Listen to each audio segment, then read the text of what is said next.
আসসালামু আলাইকুম। আজকে সকালবেলা যে ঘটনাটা ঘটে গেল, ঘাস কাটতে গেলাম। ঘাস কাটার সময় দেখি যে ঘাস ক্ষেতের ভিতরে কয়েকটা শিয়ালে শব্দ করতেছে। পরে শিয়ালটি দৌড়ান দিতে গিয়া ঘাস ক্ষেতে ঢুকছি, আর কোনো কথা নাই। 2-4টা কামড় দিয়া লাইলে আর কি আমার এই যে বল্লার ফুকে। তাই সাবধানতার সাথে ঘাস কাটবেন। তাই পোকাগুলো সরাইতে হবে। এই জন্য সর্বপ্রথম আমার কাজ হয়েছে একটা লাঠির ভিতরে কিছু পাতা বাইদা এটারে আগুন দিয়া তারপরে পোকাগুলো সরাইতে হবে।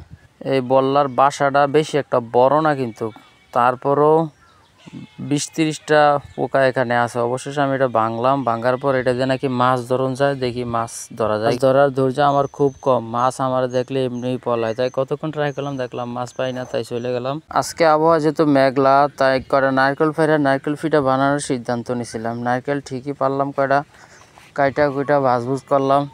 পিঠাও আলহামদুলিল্লাহ বানান শেষ।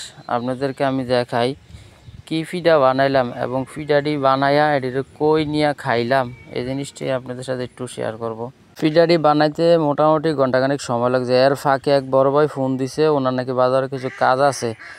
তো বাজারে গেলাম, পরে বলছে একটা নতুন পোড়া মুরগির দোকান দিছে, ওইটা তো পোড়া মুরগি খাইবো, তাই ওনার জন্য কিছু পিঠা নিয়ে গেলাম, পোড়া মুরগিও খাইলাম। ভিডিওটা এখানে শেষ। আল্লাহ হাফেজ।